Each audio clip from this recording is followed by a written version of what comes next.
Assalamualaikum warahmatullahi wabarakatuh. Perkenalkan, nama saya Sri Nur Syahwira dari kelas D21 PGMI. Video ini dibuat untuk memenuhi tugas mata kuliah metode tahfiz Al-Quran yang diampu oleh Bapak dosen kita, Bapak Dr. Perlindungan Simbolon, MUS.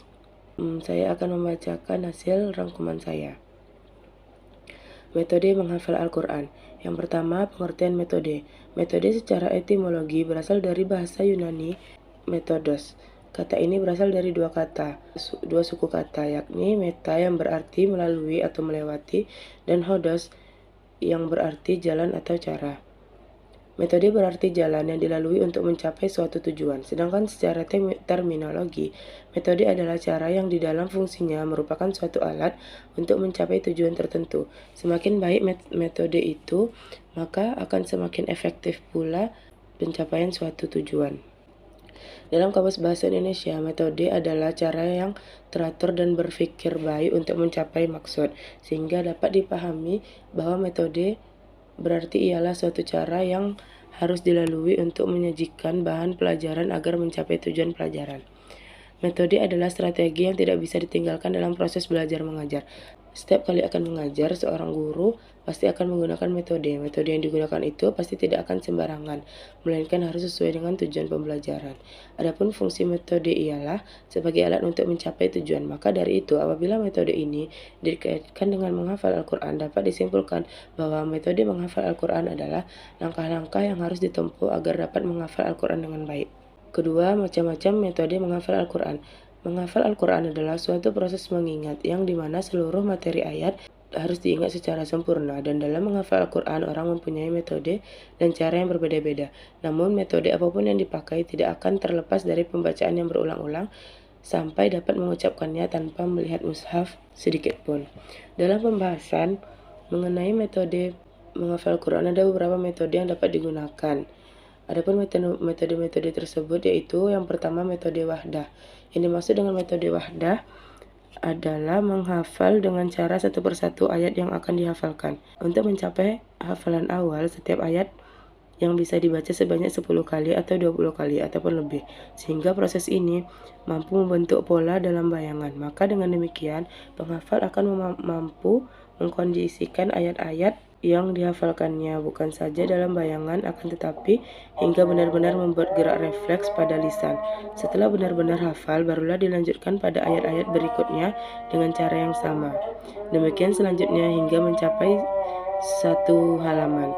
Yang kedua, metode kitabah. Kitabah artinya menulis. Adapun yang dimaksud dengan metode ini ialah penghafal lebih dahulu menulis ayat-ayat yang akan dihafalnya pada selembar kertas. Kemudian ayat tersebut dibacanya hingga lancar dan benar bacaannya, lalu dihafalkan.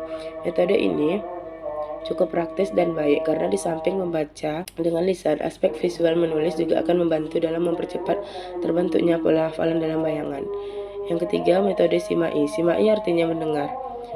Adapun yang dimaksud dengan metode ini ialah dengan mendengarkan suatu bacaan untuk dihafalkannya. Metode ini sangatlah efektif bagi penghafal yang mempunyai daya ingat ekstra, terutama bagi para penghafal tunanetra atau anak-anak yang masih di bawah umur yang belum mengenal tulis baca Al-Quran.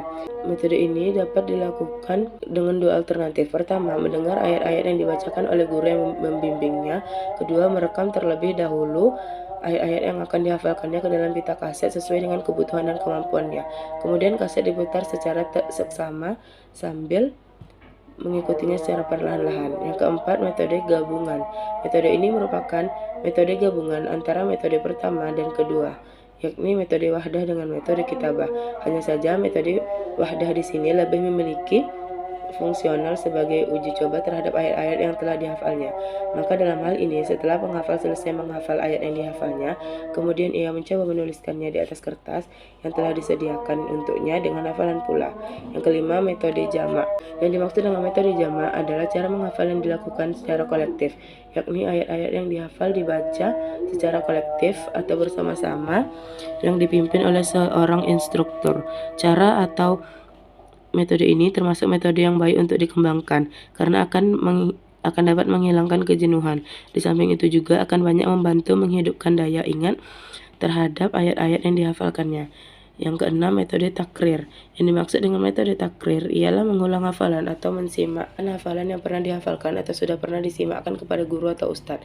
Takrir dimaksudkan agar hafalan yang pernah dihafal tetap terjaga dengan baik. Selain dengan guru atau ustadz, takrir juga dilakukan sendiri-sendiri dengan maksud melancarkan hafalan yang telah dihafal, sehingga tidak mudah lupa. Misalnya pagi hari untuk menghafal materi hafalan baru, kemudian ketika sore harinya untuk mentakrir materi yang telah dihafalkan. Yang ketujuh, metode talaki. Yang dimaksud dengan talaki yaitu menyetorkan atau memperdengarkan hafalan yang baru dihafal kepada seorang guru atau instruktur. Cara kerja metode ini ialah sebagaimana yang dipraktikkan oleh malaikat Jibril alaihissalam bersama Rasulullah Shallallahu alaihi wasallam saat wahyu turun kepada beliau.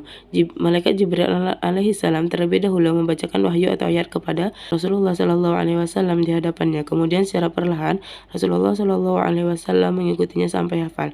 Metode ini adalah metode yang banyak digunakan oleh para penghafal Al-Quran di pesantren-pesantren tahfizul Quran.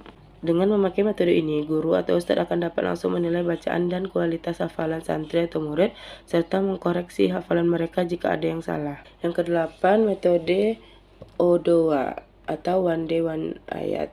One Day One Ayat berarti menghafal satu hari satu ayat. Metode O2 ini menggabungkan antara otak kiri dan otak kanan. Selain itu, metode ini diterapkan menghafal satu ayat selama satu hari dan harus benar-benar hafal. Kemudian di hari kedua melanjutkan hafalan ke ayat berikutnya.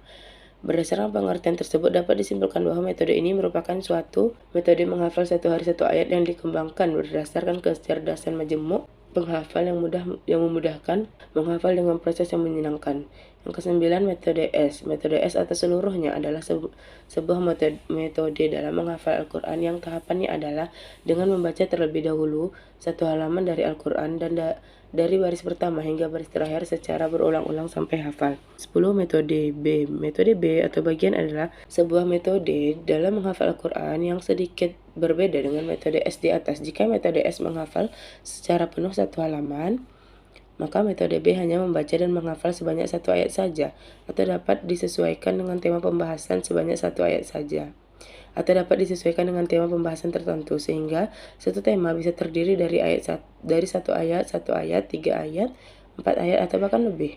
Yang ke-11, metode C. Metode C atau campuran adalah sebuah metode menghafal Al-Quran yang mengkombinasikan antara metode S dengan metode B. Dalam metode ini, mula-mula penghafal membaca satu halaman berulang-ulang, kemudian pada bagian tertentu dihafal tersendiri, setelah itu diulang-ulang kembali secara keseluruhan. Baik, itu saja yang dapat saya simpulkan.